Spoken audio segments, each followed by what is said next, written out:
After we finally overcome all the difficulties of Chapter 3 and seen the moment when the prototype killed Catnap, we meet with Poppy. She thanks us for helping her fight the prototype and says we deserve to know the truth.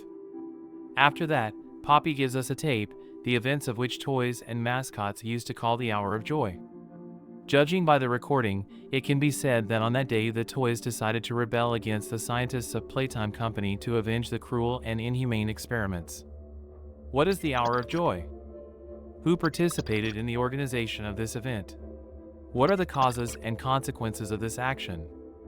It was an ordinary summer working day in 1995 and nothing foreshadowed trouble. The reason for this event was the cruel and terrible experiments on toys and mascots. Therefore, when the prototype decided to organize an uprising, almost everyone supported his idea and took part in this brutal and bloody massacre. As a result, most of the workers were killed and then brutally eaten. Now let's take a closer look at these events. At exactly 11 a.m., the toys, as scheduled, began an uprising at one point. First, we are shown Huggy Wuggy, who stood still and then abruptly and unexpectedly began attacking employees. In the next frame, we are shown Mommy Long Legs. She skillfully uses the features of her body. First, it captures employees and scientists, then lifts them to a great height, and then throws them on the floor, leaving no chance of survival. After that, in another frame, presumably Mini Huggies first push the employee down the stairs, and then pounce on him and eat the poor guy alive.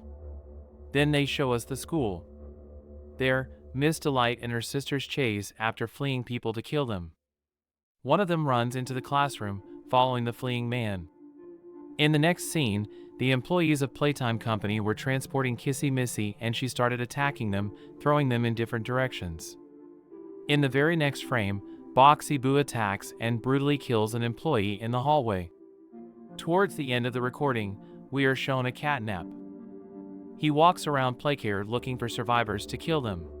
He finds one survivor and throws him aside.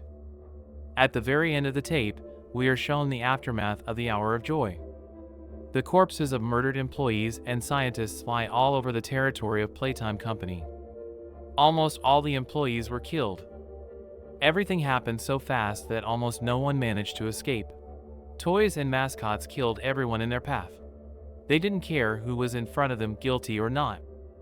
They killed everyone without exception.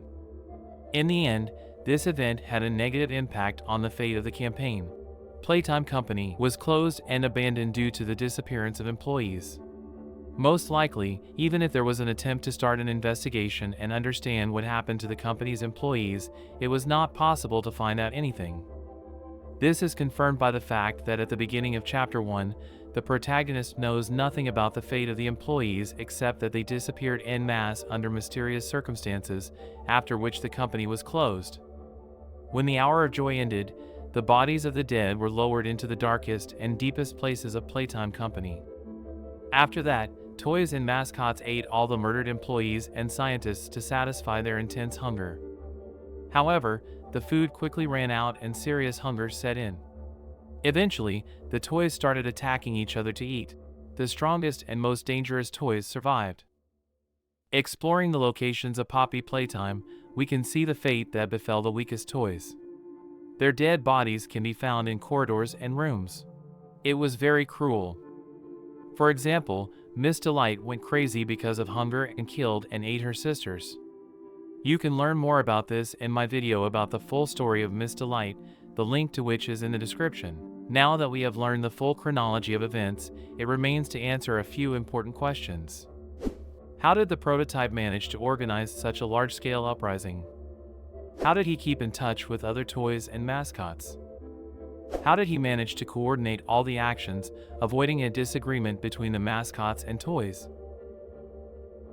So, scientists were constantly monitoring the prototype.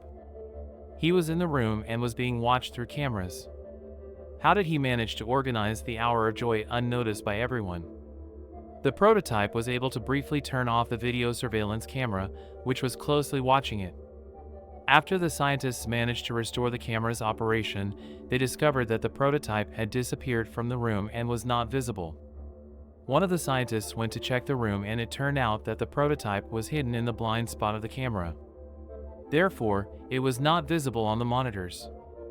The prototype decided to take the opportunity to escape. When the scientist came in, the organizer of the uprising ran out through the open door.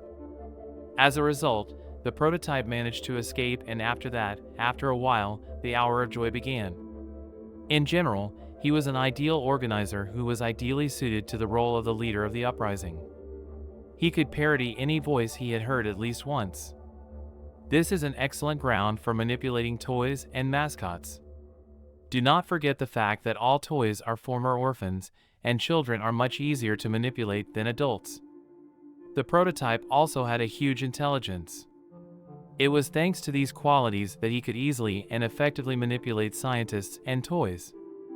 A great influence on the uprising was exerted by a boy named Theodore Gramble, or none other than Catnap. Under the influence of the prototype, the boy helped the antagonist escape for the first time. Later, due to the fact that the prototype saved Theodore, he became a loyal ally for him.